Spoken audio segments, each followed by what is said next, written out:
प्रेम से बोलिए गौरी पुत्र गणेश भगवान की जय। बोलिए चौथ माता की जय। हे प्रिय भक्तों, आज ज्येष्ठ मास के कृष्ण पक्ष की चतुर्थी तिथि है, तो आज की इस वीडियो में आप सुनेंगे चौथ माता की कथा और भगवान श्री गणेश की बहुत ही दुर्लभ और पौराणिक व्रत कथा।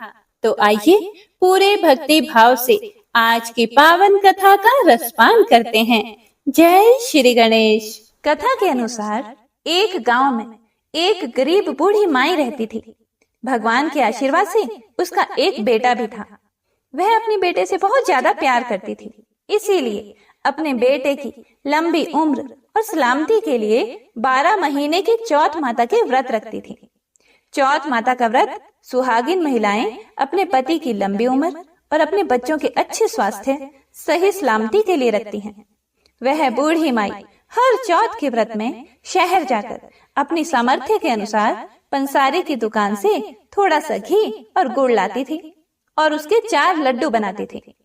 उन 4 लड्डुओं में से एक से पूजा करती थी, एक लड्डू हथकार के लिए निकालती थी और एक से वह चंद्रमा के दर्शन करके स्वयं खा लेती थी और एक अपने बेटे के लिए रख देती थी।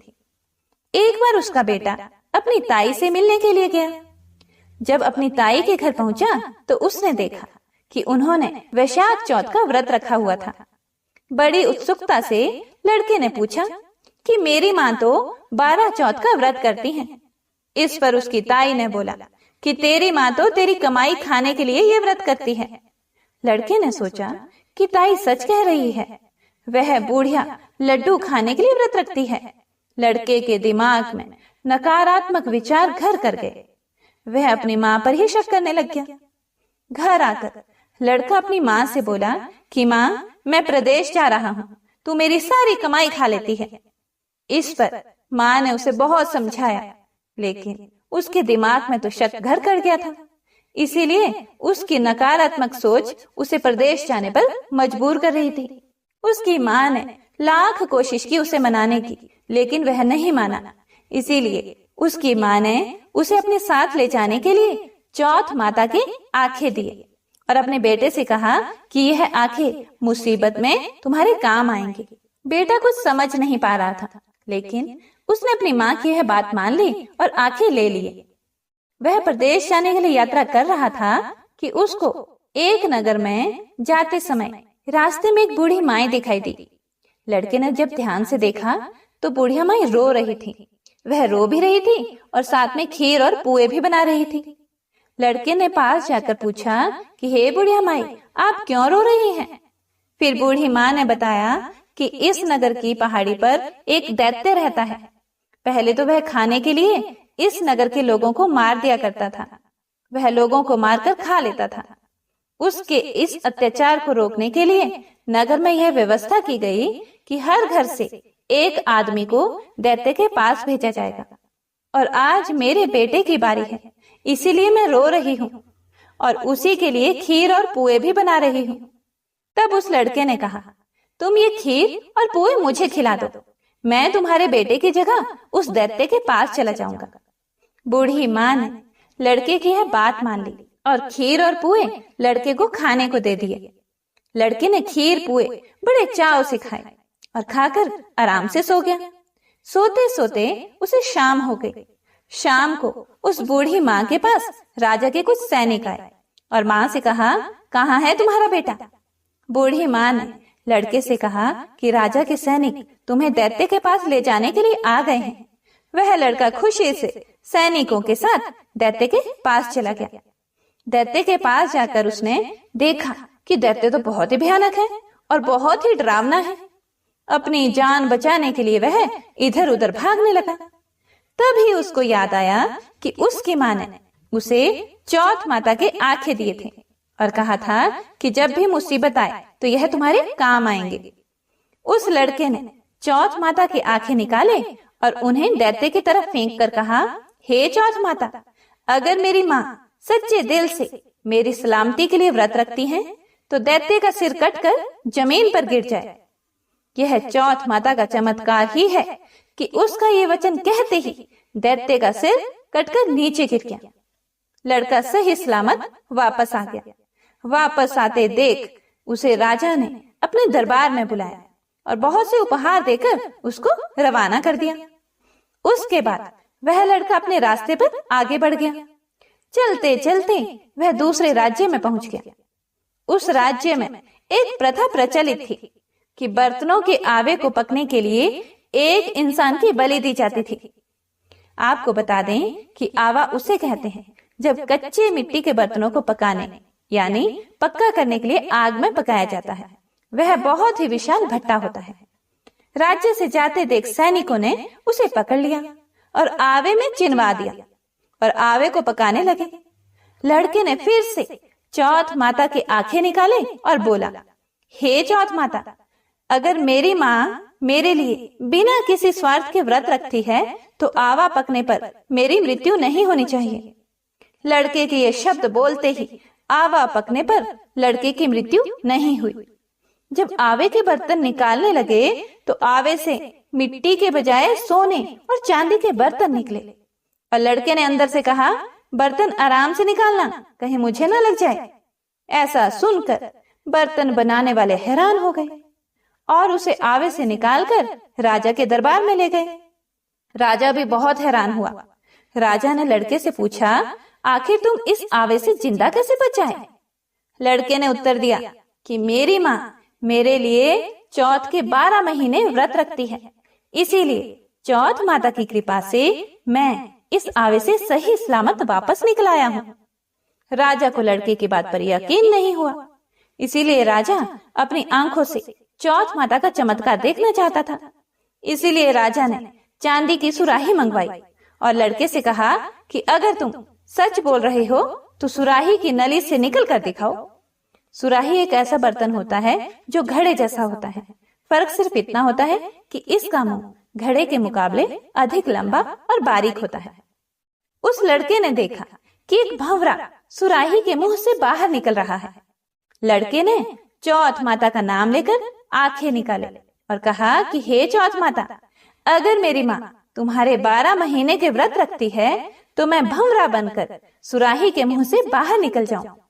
देखते ही देखते राजा की आंखों के सामने वह लड़का भंवरा बन गया और सुराही के मुंह से बाहर निकल आया। राजा ने यह चमत्कार देखा और आश्चर्यचकित हो गया और राजा बहुत खुश हुआ। राजा इतना खुश हुआ कि राजा ने अपनी पुत्री की शादी ही उस लड़के से करवा दी। पूरे नगर में राजा ने प्रचार करवा दिया कि नगर की सारी महिलाएं चौथ माता का व्रत करना शुरू कर दे। लड़के को विदेश में बहुत समय बीत गया था। एक दिन लड़के को अपनी माँ की याद आई कि मेरी माँ तो बिना किसी स्वार्थ के मेरी सही सलामती के लिए व्रत रखती थी, तभी मैं चौथ माता के आशीर्वाद से अभी तक सही सलामत हूँ, जिंदा हूँ। इस कारण लड़के ने राजा से अपने नगर जाने की इच्छा प्रकट की। राजा ने उसकी बात मान ली और बहुत सा धन, दान, दहेज और हाथी घोड़े देकर उसे विदा कर दिया। लड़के की कई दिन की यात्रा के बाद वह अपने घर पहुंचा। जिस दिन वह घर पहुंचा उस दिन चौथ का दिन था। लड़का उसी पंसारी की दुकान में गया जहां उसकी माँ हर चौथ को आती थी। लड़के ने सोचा कि आज माँ इस दुकान से गुड़ और घी लेने जरूर आएगी। जैसा कि लड़के ने सोचा ही था, ठीक वैसा ही हुआ। उसकी माँ बहुत बूढ़ी हो गई थी, इसीलिए हाथ में लाठी लिए हुए आ रही थी। उसको अपनी माँ रास्ते में ही आते दिख गई। उसकी माँ की उम्र बहुत अधिक हो गई थी, जिसकी वजह से उन्हें दिखना भी थोड़ा कम हो गया था। तो लड़के ने उसकी लाठी में पैर मारा और जानबूझकर उसके पुत्र के बारे में अपशब्द कहने लगा। उस बूढ़ी माँ ने कहा, भले ही मुझे गाली दे दो, पर मेरे बेटे को कुछ मत कहना। माँ के यह शब्द सुनकर बेटा उनके पैरों में गिर पड़ा और कहने लगा, मैं तुम्हारा बेटा ही हूँ, मुझे माफ कर दो माँ। माँ ने अपने बेटे को पहचाना और उसे गले लगा लिया, पर उनका बेटा इतनी धन दौलत के साथ वापस आया था, इसीलिए नगरवासियों ने विश्वास ही नहीं किया कि यह उनका ही बेटा है।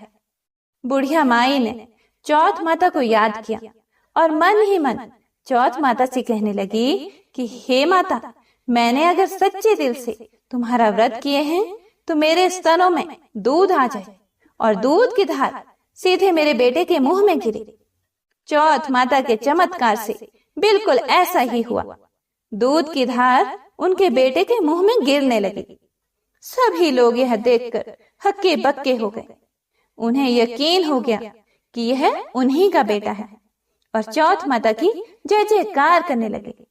उस नगर के सभी लोग चौथ माता का व्रत हर महीने रखने लगे। हे चौथ माता, जैसे बूढ़ी माँ और उसके बेटे की सहायता की, वैसे ही हमारी भी करना। कहानी कहने वाले, सुनने वाले और हुंकारा भरने वाले पर कृपा करना। तो प्रेम से बोलिए चौथ माता की जय, गणपति महाराज की जय, सर्व देवी देवताओं की जय। हे प्रिय भक्तों, अब आइए सुनते हैं भगवान श्री गणेश की कथा। पौराणिक कथा के अनुसार बहुत समय पहले की बात है। भगवान विष्णु का विवाह लक्ष्मी जी के साथ सुनिश्चित हो गया। अब विवाह की तैयारियां भी होने लगी। खूब धूमधाम से विवाह की तैयारियां हो रही थी। सभी देवताओं को निमंत्रण भेजे गए, लेकिन गणेश जी को निमंत्रण नहीं दिया गया था। कारण जो भी रहा हो, अब भगवान विष्णु की बारात जाने का समय आ गया। सभी देवतागण अपनी पत्नियों के साथ विवाह समारोह में आए। सभी ने देखा कि गणेश जी कहीं दिखाई नहीं दे रहे हैं। तब वे सभी आपस में चर्चा करने लगे कि गणेश जी कहीं दिखाई नहीं दे रहे।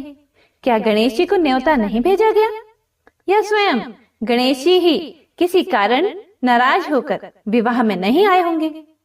आपस में वे सभी चर्चा करने लगे। सभी को इस बात पर आश्चर्य होने लगा। किसी को कोई जवाब नहीं मिला, तो तभी सभी ने सोचा कि क्यों ना भगवान विष्णु से ही इसका हम कारण पूछ लें। विष्णु भगवान से पूछने पर विष्णु भगवान ने कहा कि हमने गणेश जी के पिता भोलेनाथ महादेव को न्योता भेजा है।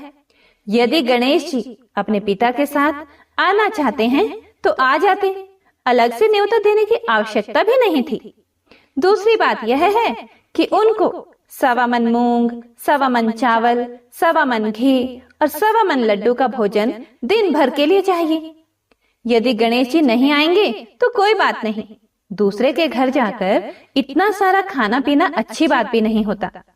अभी वे सभी यह चर्चा ही कर रहे थे कि किसी ने सुझाव दिया, यदि गणेश जी आ भी जाएं तो उनको द्वारपाल बनाकर बैठा देंगे कि आप घर का ध्यान रखना।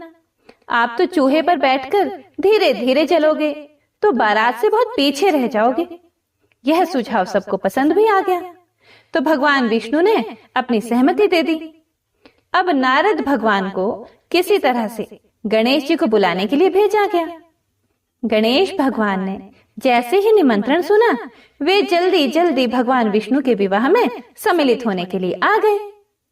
अब जब समारोह में गणेश जी उपस्थित हो ही गए, तो जैसा कि सभी देवी देवताओं ने मिलकर विचार विमर्श किया था, तो गणेश भगवान को किसी तरह से समझा बुझाकर घर की रखवाली करने के लिए बैठा दिया गया। अब बारात चल दी। सभी देवी देवता बारात के साथ चल दिए। तब नारद जी ने देखा कि गणेश जी तो दरवाजे पर ही बैठे हुए हैं। तो वे गणेश जी के पास गए और उनसे रुकने का कारण पूछने लगे। नारद जी ने पूछा, क्या बात है गणेश जी, आप द्वार पर इस तरह से क्यों बैठे हो? विष्णु जी ने तो आपको अपने विवाह में सम्मिलित होने के लिए बुलाया था। वे आपको अपने साथ बारात में लेकर नहीं गए? कहीं ऐसा तो नहीं वह आपको अपने घर का द्वारपाल बनाकर यहाँ छोड़कर चले गए हो? गणेश भगवान को सारी बात समझ में आई, तो वह बहुत ही क्रोधित होकर कहने लगे, नारद जी, तब तो भगवान विष्णु ने मेरा बहुत बड़ा अपमान किया है। नारद मुनि तो सारा हाल जानते थे कि गणेश भगवान के बिना तो विष्णु भगवान की बारात आगे जा ही नहीं सकती थी। तब नारद जी गणेश भगवान को कहने लगे कि अगर आप अपनी मूषक सेना को आगे भेज दें तो वह रास्ता खोद देंगे, जिससे कि सभी वाहन धरती में धंस जाएंगे। तब तो विष्णु भगवान को आपको सम्मान पूर्वक अपनी बारात में बुलाना ही पड़ेगा। अब भला किस बात की देरी थी? अब तो गणेश जी ने अपनी मूषक सेना को जल्दी से आगे भेज दिया और सेना ने जमीन खोद दी। जब बारात वहां से निकली तो रथों के पहिए धरती में धंस गए। लाख कोशिश करने के बावजूद भी पहिए नहीं निकले। सभी ने अपने अपने उपाय किए, फिर भी पहिए तो निकल नहीं पाए बल्कि टूट गए। अब किसी की समझ में नहीं आ रहा था कि अब क्या किया जाए। तब नारद जी, जो विष्णु भगवान की बारात में पहुंच चुके थे, उन्होंने कहा, आप लोगों ने गणेश जी का अपमान करके अच्छा नहीं किया। यदि उन्हें मनाकर लाया जाए तो आपका कार्य सिद्ध हो सकता है और यह संकट भी टल सकता है। तब शंकर भगवान ने अपने दूत नंदी को भेजा और नंदी ने किसी तरह से समझा बुझाकर गणेश जी को लेकर आए। तब गणेश जी का आदर सम्मान किया गया, उनकी पूजा की गई। तब कहीं जाकर रथ के पहिए निकले। पहिए तो निकल गए, लेकिन वह टूट फूट गए थे, तो उन्हें सुधारता कौन? पास के खेत में खाती मतलब कि किसान काम कर रहा था, तो उसे बुलाया गया। खाती अपना कोई भी कार्य प्रारंभ करने से पहले ओम श्री गणेशाय नमः कहता था, गणेश जी की वंदना करता था। अब जब सभी लोगों ने उससे निवेदन किया तो खाती ओम श्री गणेशाय नमः कहकर मन ही मन गणेश जी की वंदना करने लग गया। और देखते ही देखते खाती ने सभी पहियों को ठीक कर दिया। पहियों को ठीक करने के बाद तब खाती कहने लगा, हे देवतागण, आपने सर्वप्रथम गणेश जी को नहीं मनाया होगा और ना उनकी पूजा की होगी, इसीलिए आप सभी के ऊपर यह संकट आया है। हम लोग तो मूर्ख और अज्ञानी हैं, फिर भी हम लोग सबसे पहले गणेश जी की पूजा करते हैं, उनका ध्यान करते हैं। लेकिन आप लोग तो देवतागण हैं, फिर भी आप गणेश जी को कैसे भूल गए? अब आप लोग सबसे पहले गणेश जी का नाम लेकर जाएं, गणेश जी की जय बोलकर जाएं, तो आपके सारे काम बन जाएंगे और कोई भी संकट नहीं आएगा। ऐसा कहते हुए बारात वहां से गणेश भगवान को अपने साथ लेकर चल पड़ी और फिर धूमधाम से विष्णु भगवान का माता लक्ष्मी के साथ विवाह संपन्न हो गया और सभी सकुशल घर लौट आए। हे गणेश जी महाराज, जैसे आपने देवताओं के कार्य को सिद्ध किया, वैसे ही कथा को सुनने वाले, सुनाने वाले और हुंकारा भरने वाले सभी भक्तों के कार्य को सिद्ध करना, सभी की मनोकामनाएं पूर्ण करना। तो प्रेम से बोलिए गणेश भगवान की जय, बोलिए चौथ माता की जय। हे प्रिय भक्तों, तो आज की चौथ माता की कथा यहीं पर समाप्त होती है। उम्मीद है आप सभी भक्तों ने पूरे भक्ति भाव से कथा का रसपान किया होगा। भगवान आपको इस कथा को सुनने का पुण्य फल प्रदान करे और भगवान का आशीर्वाद आप सभी भक्तों पर सदा सर्वदा बना रहे।